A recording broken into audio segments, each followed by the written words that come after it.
Welcome to the Power of Food podcast. We are so excited to bring you evidence-based nutrition information focusing on addressing the root cause for imbalance.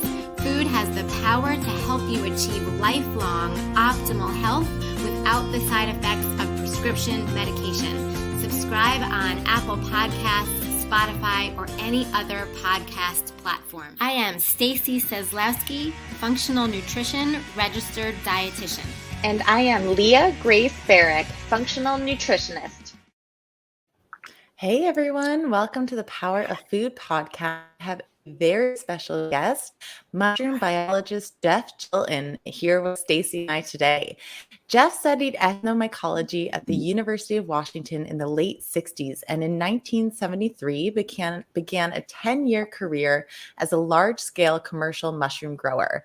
Jeff is the co-author of The Mushroom Cultivator, published in 1983. In 1989, Jeff established Nammex, the first company to supply medicinal mushroom extracts to the nutritional supplement industry. In 1997, he organized the first organic certification workshop for mushroom production in China. Jeff is a founding member of the World Society for Mushroom Biology and Mushroom Products in 1994, and a member of the International Society for Mushroom Science. Nammex extracts are used by many supplement and food companies and are noted for their high quality based on scientific analysis of the active compounds. Welcome to the Power of Food, Jeff. Hey, thank you very much for having me. I'm really excited to be here. Amazing. Well, thank you so much for coming. Stacy and I are so looking forward to this. We've been talking about it for a long time because mushrooms are so fascinating. And I feel like I personally don't know that much about them beyond, the basics. They're really good for you. And so I'm excited to dive into this a bit. And I would love to just start off by you telling our audience what some of the nutritional benefits are of mushrooms. Oh, that is so interesting.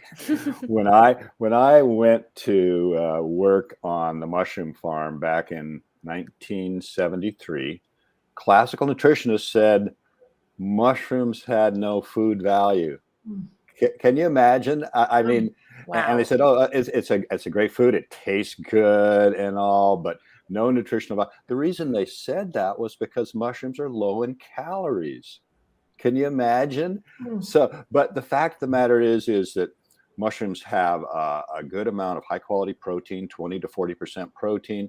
They're primarily carbohydrate, but the carbohydrate, they don't have starch. So the carbohydrates are mannitol, trehalose, and mannitol is a very slow acting carbohydrate. That's really what we want. It doesn't have this high glycemic index kind of, the glucose goes up and then down really quickly like starch. So great carbohydrates in there. And the beauty of it too is that they're very high in fiber. So you can imagine, here's this mushroom, high in fiber, high quality carbohydrates, non-starch, and they're saying no nutritional value. What? It's got good levels of B vitamins, B1, 2, and 3, high in potassium and phosphorus. It's just really all in all awesome food. But what you need to remember too is that every mushroom is going to have a bit different nutritional profile. You think, okay, there's all of these different species or types of apples out there, and the nutritional analysis is all the same. Not so with mushrooms. Mushrooms, each species will have a different amount of whether it be protein, carbs, or what have you. So that's something to keep in mind. And that's why I'm sort of giving you ranges on these. And again, probably 30 to 70% carbohydrate, 20 to 40% protein, but and low in fat, so around 8% fat, something like that. So really high quality food. Thank you for explaining that nutrient breakdown. When I think about mushrooms, I truly think about that, motto that we all go by, which is food is medicine. Like I seriously can feel that mushrooms can be medicine. So I can't wait to get into that conversation with you. But I first wanted to just ask you, you said you started in 1973, I think. Can you talk about kind of what brought you to that field and how you've evolved since then? Well, having grown up in the Pacific Northwest, what are we known for? Rain, lots of water. So, lakes, rivers, it's raining in the fall and throughout the winter. In the fall, it's the perfect climate for mushrooms. So I had mushrooms all around me as I grew up in Seattle and was able to get out and hunt mushrooms early. I don't know if you've ever been out mushroom hunting. I'm assuming Leah probably has if you're from Portland, but it's like a treasure hunt. You go out, you're walking in the woods. It's so beautiful just being out there, and then you find some choice edible mushroom, and it is like treasure. I mean, so much treasure that you ask a mushroom hunter, yeah, well, where do you find those? They say, no, that's my secret. so so I had mushrooms all around me, and then in the late 60s when I went to university, I was studying anthropology, but the University of Washington had a mycology department, and mycology is the study of fungi. And so I went, well, I want to take courses in that too. So I took courses in mycology. I put the two together, and that was, in a sense, ethnomycology. So in my anthropological studies, I was studying the use of mushrooms for food, for medicine, and in shamanic uses as well. And I'm really glad to hear you brought the whole idea of food as medicine up, because I totally believe that.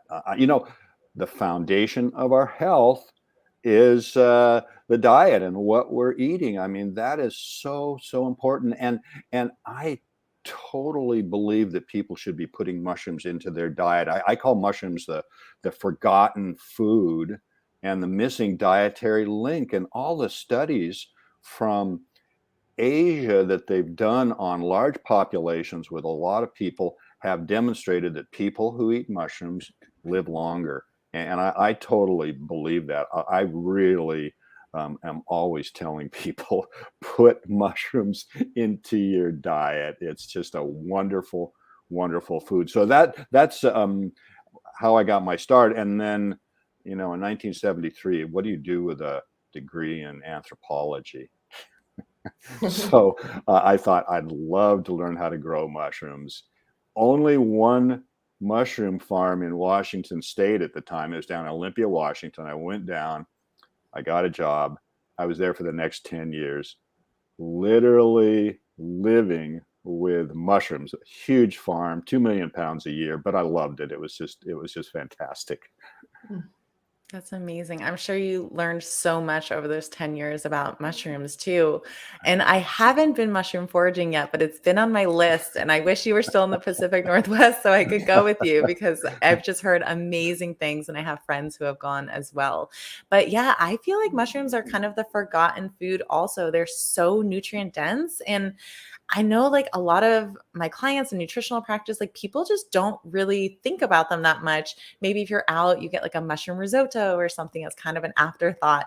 But I love going to the farm market too, because in Portland, there are so many mushrooms and they're so interesting and so many different varieties. And some of them are like really funky looking, like lion's mane and like all of those other ones out there, but they are so nutritious and they all have these medicinal qualities too, which is really interesting. So I'm excited to get into that in a bit as well.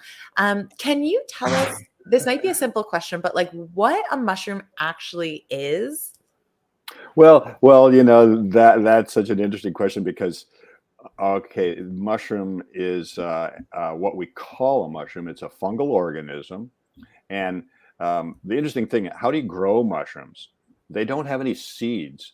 So what do we do to grow a mushroom? There's no seeds. What do we start with? Well, mushrooms have spores. Those spores are out in nature. They land on the ground. They land on wood. When conditions are right, which for a spore would be high moisture, they will germinate. they'll germinate into a very fine thread-like filament. And that filament's called a hypha. And when multiple of these filaments come together and fuse, that will create what we call a mycelium. And the mycelium is the vegetative body. Think of it as either like the tree that produces an apple, or you could also see the mycelium as the root structure. And the mycelium is really interesting because it is breaking down all of the organic matter out there in nature. So all of those leaves, all of those annual plants, wood that falls to the ground, mycelium is helping to break that down. I mean, it's an ecosystem of organisms. This fungal mycelium, bacteria, bugs, everything is chewing that organic matter down into ultimately humus. So it's repurposing that. It's really important. But the interesting thing about it is, okay, now in the fall, when temperatures drop in the Pacific Northwest and it starts to rain, the humidity goes up comes a mushroom. And do you know how you can be walking along, and maybe you've walked this path regularly during the week, and all of a sudden you go, oh my God, a mushroom. Where did that come from?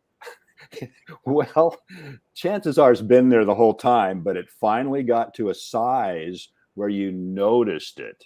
Mm-hmm. Because the mushroom itself will take anywhere from 2 to 4 weeks to fully develop to where you see it. And so what's happening, it starts out as a little tiny dot aggregate of this mycelium. Then it becomes what we would call a button, which is much like when you see the button mushroom on the store shelves. And then the stem will enlarge, the cap will enlarge, and underneath the cap, we have gills. And on those gills, that's where the spores are produced. Mm-hmm. So out come the spores, and that's the completion of the life cycle. And what's really important is we now have 3 different stages and what we would call 3 plant parts. Now, it's not a plant, but plant parts, which is used in the supplement industry. So we have spore, we have mycelium, and we have mushroom. And this is super important because when you go to buy a supplement, they have to tell you what plant part is being used. Because if you're buying ginseng, you want the root. If you're buying ginkgo, you want an extract of the leaves. If you're buying echinacea, you want an extract of the flowers. So the plant part is so important in that. But these are the 3 plant parts, and this is the basic lifestyle of this fungus that we call a mushroom. It's got these 3 different stages, and it's really important to understand that. And certainly when you go to look for a supplement, that's where it really plays. But it's the mushroom that has been used traditionally for thousands of years, not just as food, but as medicine. And on the food issue, in the 1800s, 1700s, in Europe, they used to call mushrooms poor man's meat. Mm. And you can imagine a big, meaty mushroom out there, and it's free for the taking. Nobody's going to stop you from taking it. So you can go out and you can harvest these wild mushrooms and take it back home, and oh man, that's a lot of food there for people. That was so interesting. I honestly have never really thought or learned a lot about that whole process and the different stages. At first, the way you were describing it reminded me of the way I tell people the fermentation process of how to make like sauerkraut, and how, they ferment on the sugar that we give. So it's almost like the way you were describing that for mushrooms in the beginning stages. But I also didn't realize I personally recommend supplements to people, and I'm not sure that I knew, like that certain, like which ones should be a root and which ones should be a flower and things like that. So you gave me some homework to do. Oh, it's so very important when you're looking for a supplement, and we can talk about that later with mushroom supplements, but it's really important. Awesome. So can we dive into some of those medicinal benefits of mushrooms and some of those, different reasons that you might recommend a supplement of them for medicinal purposes? Sure. Well, what's interesting with mushrooms is that the cell walls of mushrooms contain compounds called beta glucans, and the beta glucans are actually part of the fiber in a mushroom. Maybe you've heard of beta glucans from Yeah. like oats, Yeah. because it's part of the oats, the fiber in oats. But the difference is that oat beta glucan has a architecture quite different from the beta glucan in the mushroom, and that's important because oats, yes, the beta glucans are part of why they say, oh, oats are great for you and the fiber and all. But with a mushroom, these beta glucans are what give it the immunological properties that we're really looking for. And I call it immunological potentiation. So the beta glucan is the key compound in mushrooms. And interestingly enough, we have receptor sites in our lower intestines for beta glucans. And what happens is as we consume the mushroom or the mushroom supplement, the beta glucans will link up with those receptor sites, and then they can in fact potentiate immune cells. And potentiate, I like to use the term potentiate because these beta glucans, and we consume mushrooms, you shouldn't look at medicinal mushrooms as something that, okay, I'm feeling a cold coming on or something, I'd better start taking my mushroom supplement or something like that. It just doesn't work that way. I look at mushrooms, especially supplementation wise, as something where you have to take it for a long time. And in a sense, this is prevention. And that's how I think, in a sense, foods are like that too. It's like we eat foods because we know they're good for us, and that is preventive medicine. And that's where food is medicine. And so we eat a diet that will help us in that way. And we know it's a good diet. It's not like we're eating out of the middle aisles and all that processed food, and God only knows what it's doing to us, right? It's like, no. So mushrooms are part of a preventive diet. When you're eating mushrooms, to me, that's the best thing you can do, because now you're putting that food, you're getting all those nutrients from the mushroom. It's there. I think people should be eating mushrooms at least two or three or four times a week. They're so versatile. You can do anything you want with them. I mean, so many ways to prepare them. And while I'm thinking about it too, when you're cooking a mushroom, especially if you're going to fry them, do it on a high heat. What happens sometimes is people cook mushrooms on a low heat, and all the water comes right out of them.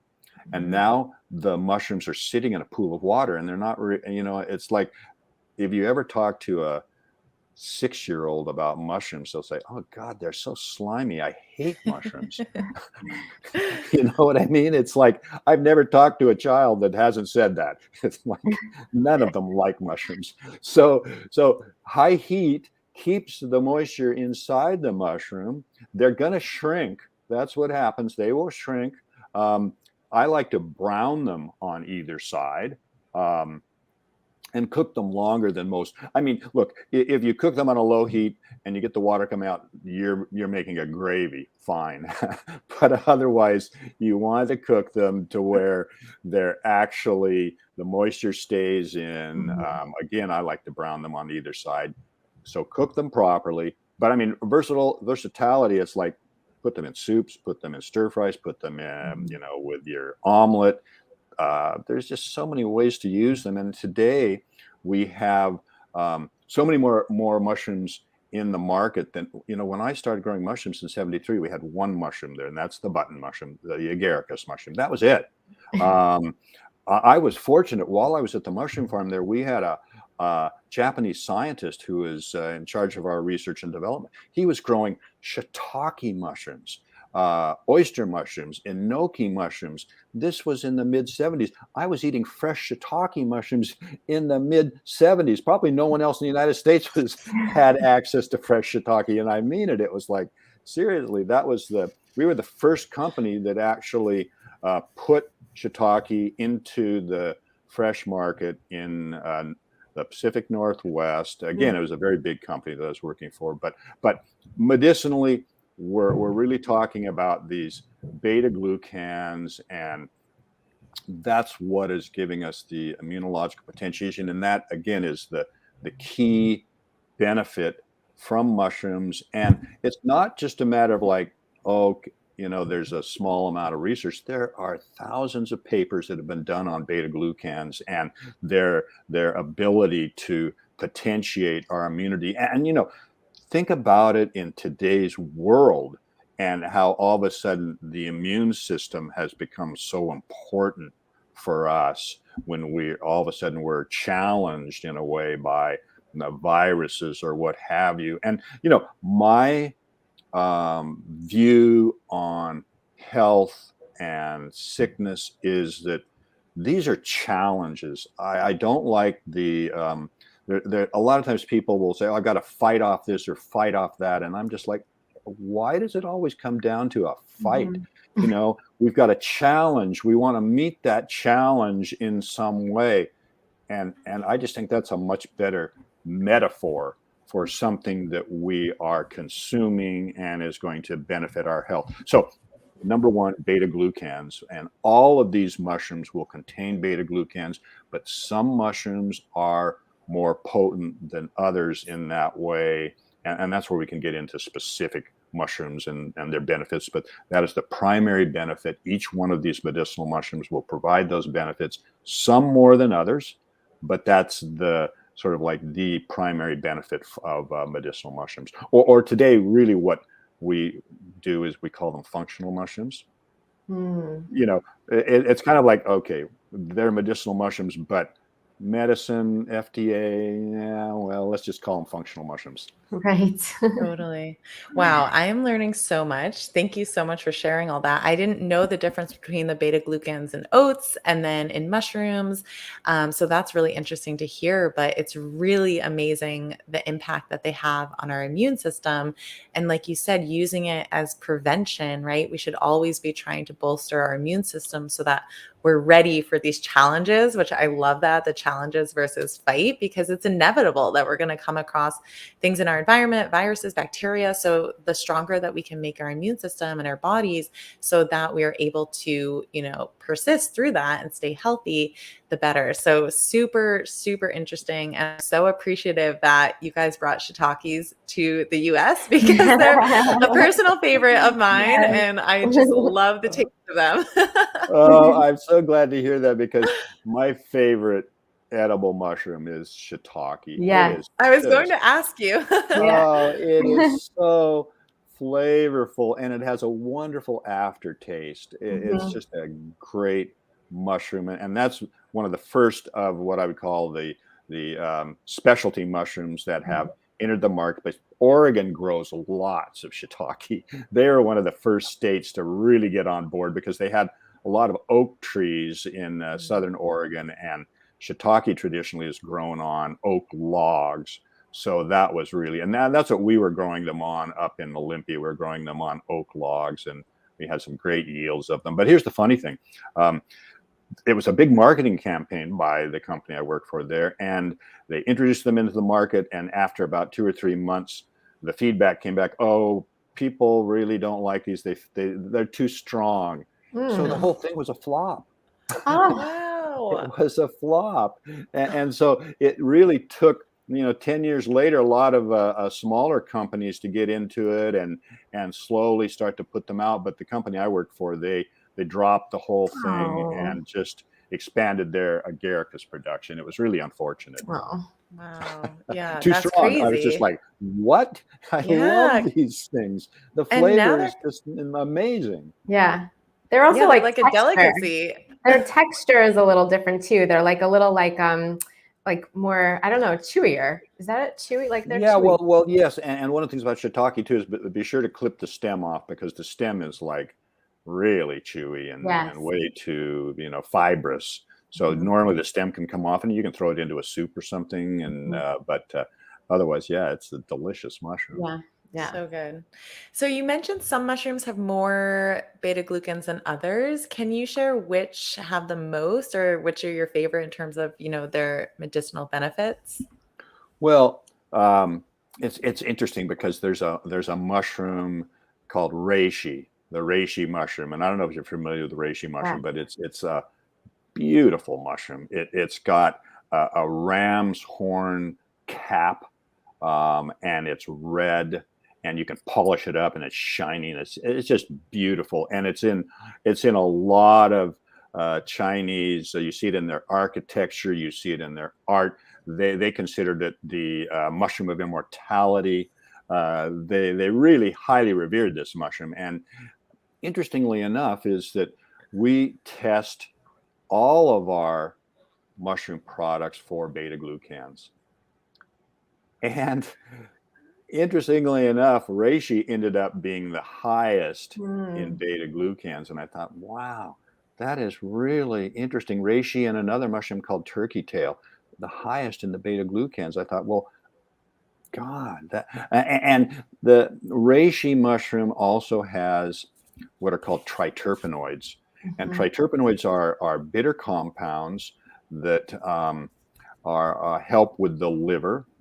Um, in fact, I met a traditional Chinese medicine practitioner at a reishi conference in the 90s in China, and he told me reishi was his primary herb for the liver. So reishi not only has the beta glucans, but it has this other quality to it. And so it's kind of what I would say, if there's any one mushroom that you might consider as a supplement, and you have to consider it as a supplement because it's hard as wood. You've probably seen these mushrooms that are growing off the sides of trees. We call them either a bracket fungus or a polypore. They don't have gills; they actually have pores underneath. Well, reishi is one of those. It's hard as wood. You can't eat it. It's not an edible mushroom, but it's edible in the sense of you can make a tea out of it, which is traditionally what they would do. But it is, I would say, number one, and certainly in terms of immunological activity, and then the liver cleansing activity, reishi is kind of the top. Turkey tail is another one, very similar to reishi. Have you ever seen a turkey tail growing? It's in China, they So, call turkey tail cloud fungus because hmm, it actually kind of looks like a cloud, and it grows on trees again, and there may be hundreds of them growing at one time on, let's say, a downed alder or something like this. And it also is highly prized for its immunological activities, and it also has a beta glucan level that is about the same as the reishi mushroom. So we've got those two. Now, one that maybe you've heard about too is called lion's mane. Oh yeah. Everybody seems to, it's really interesting, lion's mane, because again, and the thing about it is look, I've got a book from China that talks about 270 different mushroom species that have Wow. medicinal benefits. Mm. Where do you go with that? As a company, where do you go with that? It's like, okay, well, we've got to take these down, and there's only going to be so many. So I look at the traditional Chinese medicine, how they use it, what they're still using, and then okay, there's about 10 what I would call major species that we would use, and then I go out and I look at the scientific literature, and I say, okay, Mhm. is there science to back up the traditional use? And so that comes down to like the kind of the top 10, let's call it. And lion's mane is interesting because it's not a classical mushroom at all. It looks like a pom-pom. It's round, it's white, it's kind of got a little bit of looks kind of spiky in a way. It's a fascinating looking mushroom. Delicious. It's really good. Very expensive if you're going to go out and buy it. But it's come from almost nowhere in terms of, I've sold lion's mane for 20 years and nobody was really buying it. And then all of a sudden in 2015, there was information about it in this area that's called nootropics. You Yeah. familiar with that term, nootropic? Yeah. And it's like anything that can enhance our Right. performance, and Yeah. especially kind of like mental performance. So all of a sudden, our the demand for lion's mane just went through the roof. I mean, in 2015, I probably sold 100 kilos of lion's mane. Last Wow. year, I think we must have sold 8 tons. I mean, 8 tons compared to 100 kilos. So, and lion's mane right now is our top selling mushroom. And the reason is that lion's mane has compounds in it that will stimulate what's called nerve growth factor. Nerve growth factor is something that we produce, and it helps with the organization and function of neurons. As we get older, we don't produce as much of this nerve growth factor. And then we start, the memory starts to fade and things like that. So there have been some really interesting studies with lion's mane that seem to indicate that it can help with cognition. Well, fits right into the whole nootropic arena. So, nootropics, people want something that like, okay, I want to be brilliant. I want to take whatever it is to stimulate my cognition and so on. So lion's mane just vaulted right up to the number one mushroom extract that we sell today. Really interesting, and all based on this whole stimulation of this nerve growth factor. And traditionally, it's also been used for stomach issues, things like that. But lion's mane is kind of in a category of its own in that sense, and that's what primarily it's used for. There's others too, and we can talk about the different ones. Are you familiar at all with cordyceps? Yeah. Have you ever seen a cordyceps? No. I don't think I have. Well, cordyceps traditionally in China is wildcrafted up in Tibet, and it's called winterworm summergrass, and so what it does is cordyceps will grow on a caterpillar.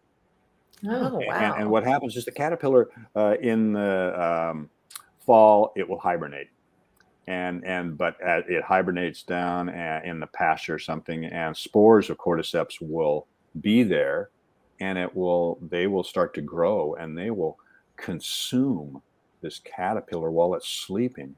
Oh my gosh. Poor So caterpillar. crazy. Oh my gosh. And then in the spring and summer, up pops this little cordyceps, and it's like a blade of grass. So what they call it in China, they call it winterworm summer grass. And Wow. when they sell it and use it in China, they'll use it caterpillar and all. And it's kind of interesting because the caterpillar, you look at it, and the caterpillar looks normal, but the whole inside of the caterpillar has been consumed by the fungal mycelium. And then it produces this little blade-like mushroom, and that's how they use it. And today, fortunately, we can grow them, and so there's no caterpillar involved. So, and it's funny because when I first introduced cordyceps into the market in like the early 1990s, I would show these to people. Oh, cordyceps! Have you heard of cordyceps? And they just looked at it and they went, "Oh my God!"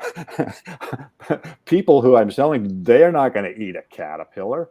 And and they also, some people said, "Oh yeah," and besides, my customers are mostly vegetarian. And I sort of thought, wow, caterpillar meat, huh? Okay.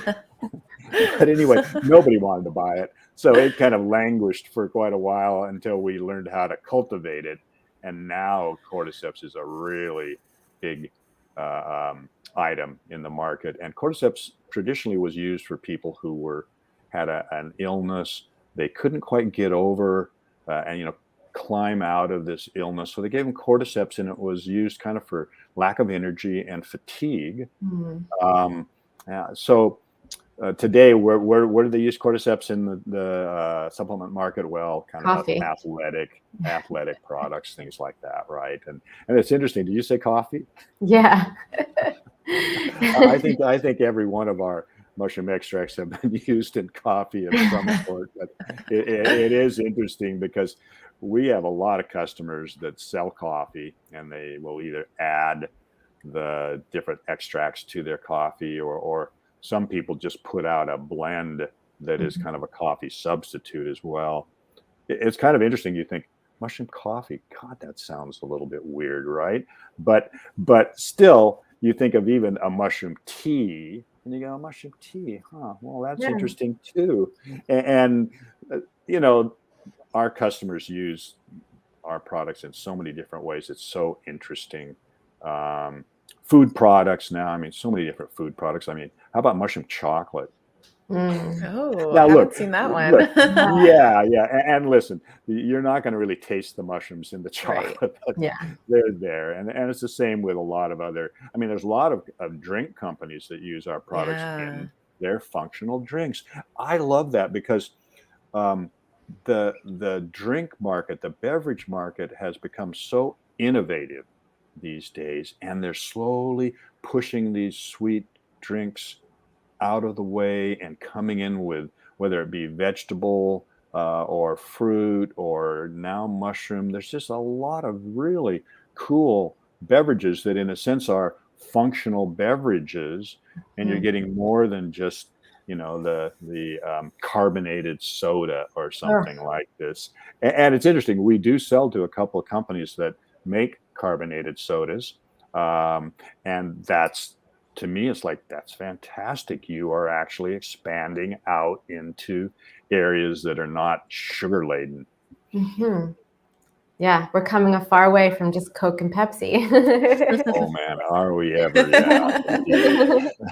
But I really loved the types of mushrooms that you mentioned, because I mean, I definitely use those. I use reishi for even for insulin resistance. I've used that like as a supplement, and lion's mane is getting a lot of popularity from all of the doctors that are focusing on reversing Alzheimer's. They use, the lion's mane for the brain neurotrophic factors. So yeah, thank you for reviewing that. It was really comprehensive. It was what I've learned. Why are you going to China? Why, you mentioned that a few times. I'm curious. Why is China so far advanced when it comes to mushrooms?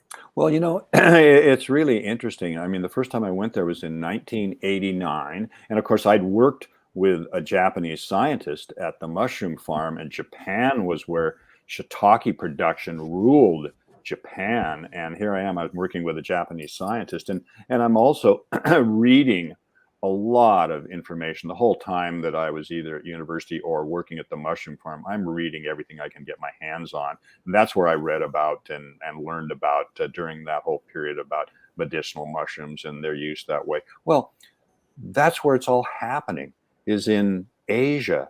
In the United States, there's a huge mushroom industry back in Pennsylvania, and Penn State University had actually a department, their biology department, where they actually worked on mushroom science. It's really interesting.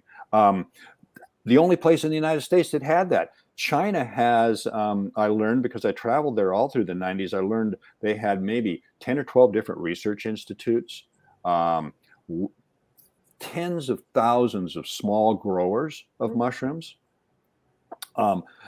conferences all the time. So I went there for my first conference in 1989. International Society for Mushroom Science sponsored this. And here's what's really interesting about it, is that I can grow mushrooms in the United States. I can put them into the fresh market. Let's just say with my fresh shiitake, I can get $5 a pound for it. Supplements or dried powders. Now, instead of $5 as a grower, I have to get $50 for that same pound of mushrooms. And unfortunately, the economics do not work. So there are no mushrooms grown in the United States and put into the supplement market. They're just not.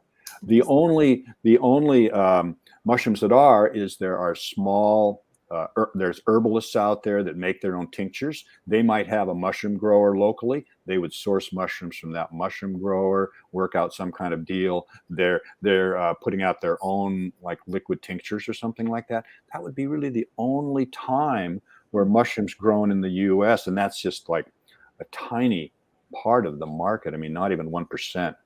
So knowing the economics of mushroom growers growing the way I did, I realized that I'm going to have to grow my mushrooms in China. And a lot of people these days are like, oh, China, I wouldn't eat anything from China. Well, look, I get it, but don't forget all of that fruit and produce that you're eating in the United States is chemical laden, is grown with chemicals. Unless you're eating organically, you're going to get those chemicals. And it really doesn't matter necessarily, oh, it's grown in this country or that country. It's where is it being grown in these countries? And all of the farms that we're using to grow our mushrooms, all of our mushroom growers are back up in the mountains, far away from all of the industrial pollution. We test all of our products 2 times, first for pesticides and heavy metals before it comes from China. Then once it gets here in 1997, I took OCIA, which is one of the largest organic certifiers, with me to China. And we had the first organic certification workshop for mushrooms in China, 1997. And I did that because my company, right from the very beginning, and I started my company in 1989, was certified organic. I totally believe in organic production of food. I think it's very, very important. I'm happy to pay more for it, knowing I'm getting clean products. And so all of our mushrooms are grown and processed in China. China grows over 85% of the world's mushrooms. Wow. I did not know that. 85%. Yeah, isn't that incredible? Wow. I mean, the Japanese, the Koreans, the Taiwanese all went to China back in the 80s and really kicked the industry into gear. That's where, again, most of the mushrooms come from. So the only way that I could actually produce our mushroom products economically enough to put them into the marketplace as supplements was to grow them in China. And we go over there every year. And you know what? It is an amazing, amazing country. And I feel so bad that it gets demonized by so many people in the US. It's wrong. What they've done over the last 40 years in terms of economically and bringing people out of poverty is unbelievable. I ride around in China on bullet trains going 300 kilometers an hour. It is such a modern country, but it's still interesting way back in the mountains and the farms and everything. They do things very much naturally. What I really agree with, for example, in the United States, have either of you ever seen a mushroom farm? No. I don't think so. I'd love to. Yeah, I know. It's like very few people have. You'd drive right by a very large mushroom farm. You would never know it's there. Just big, huge warehouses, and inside the mushrooms are grown in climate controlled conditions. They control everything. They control temperature, humidity, fresh air. Everything is controlled. In China, the way we grow our mushrooms is actually outdoors in shade houses. We do that with the ambient temperature. So let's, for example, reishi really needs hot temperatures. So reishi is grown during the summer, harvested first week in September. Shiitake is grown later on, so they put the shiitake logs out ready to grow in October. Shiitake is harvested in November. Temperatures are lower. It's so interesting. They're using the natural environment rather than these really money oriented methods where you're putting a lot of money into building these structures and you're controlling everything, using lots of energy to do it, which is not to say that China doesn't have those. They also have those big facilities. Most of those facilities grow mushrooms for the fresh market. And even the facilities that we do grow for the fresh market, but they are small farmers. They are growing outdoors very naturally. Interestingly enough, functional mushrooms grow on wood. And it's like, why is it that these functional mushrooms, the majority of them, are growing on wood? It's so interesting. Whatever it is in that wood to produce these mushrooms, that's where, let's see, probably, God, I'm trying to think of, the only one that doesn't grow on wood that we sell of the top 10 is Cordyceps. All the others grow on either a wood log or a sawdust log that we make. So it's really sort of fascinating to me there, but we don't grow indoors in these large warehouses or anything like that. It's a very natural method. And again, we can't sell our products unless nobody would buy them unless they've been tested for heavy metals, unless they've been tested for pesticides. So every single batch of extract that we make, we test them extensively. And we're actually the only company that actually will measure 3 or 4 different compounds in the mushrooms. We measure every lot for beta glucan. We measure it for ergosterol, which is the fungal sterol, and another compound called ergothioneine. You ever heard of ergothioneine? I don't think so. Look it up. Ergothioneine is a compound that some researchers are calling a possible new vitamin. We don't make ergothioneine, but it's found in a lot of places in our body, especially places under high oxidative stress. And mushrooms contain one of the highest amounts of this ergothioneine. So it's just kind of like, oh, here's another reason why mushrooms are so beneficial. There's a ton of research out there on ergothioneine, and it's being considered a longevity compound and something that ultimately is very important for health, much like vitamin D. Isn't that interesting? How all of a sudden vitamin D and like with COVID, a lot of people who are hospitalized have difficulty, have real low vitamin D. I'm always like, well, why aren't we handing it out on the street corner? You know what I mean? It's like, and that was the whole thing that bothered me about the response to the pandemic, which is anybody going to talk about the American diet? Yes. And the fact that we have so many overweight people and they're the ones that are being affected the most? Is anybody going to talk about that? And the fact of we have so many processed foods, which gets me to another subject. It's like, now they're talking about, okay, let's go meatless. Instead, we'll get this faux meat. Another processed product. And some of it they talk about, okay, yeah, we're going to use a mycelium in this product, and there's this protein out there that they're calling mushroom protein, when in fact most of it is pea protein, not real fungal protein. And it's just like, we don't need more processed products. What we need is we need our food and animals to be grown properly, and not animals in these cages and all the rest. I mean, it is shameful.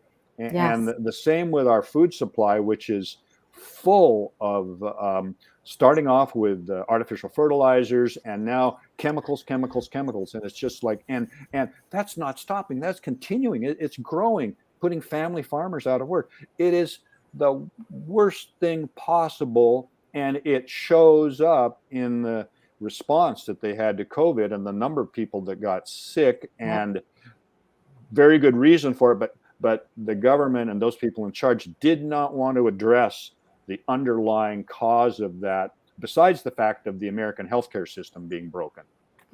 I could not agree with you more. Same. Oh my You took goodness. the words out of my mouth.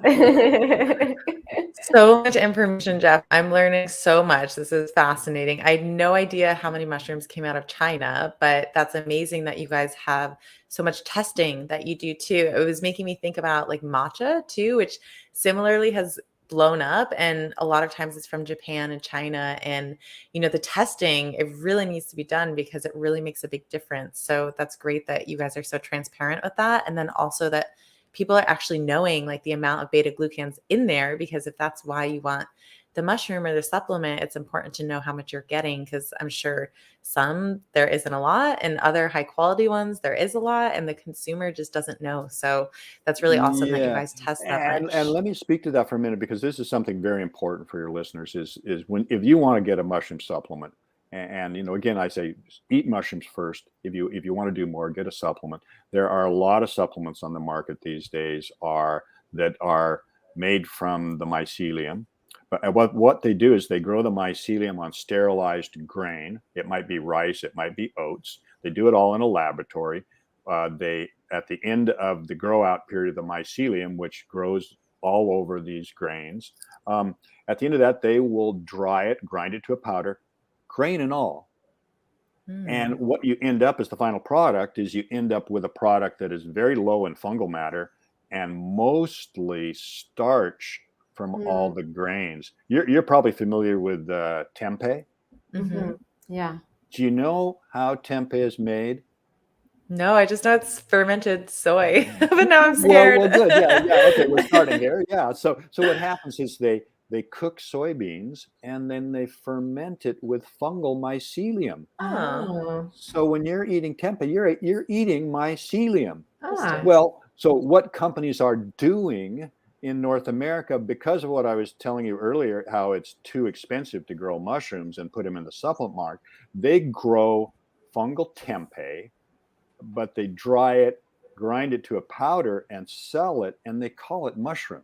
Mm. So half of the supplements in the market, including some of the well-known brands, are in fact fungal tempeh with very low amounts of fungal matter, no Right. mushrooms involved at all, even though when they label it, they will say this is reishi mushroom, this is lion's mane mushroom, when it Mhm. it is not a mushroom. And so people buying a supplement, first of all, if it says grown in the United States, unfortunately, that is what you're getting. You're getting this fungal Wow. tempeh, So and interesting.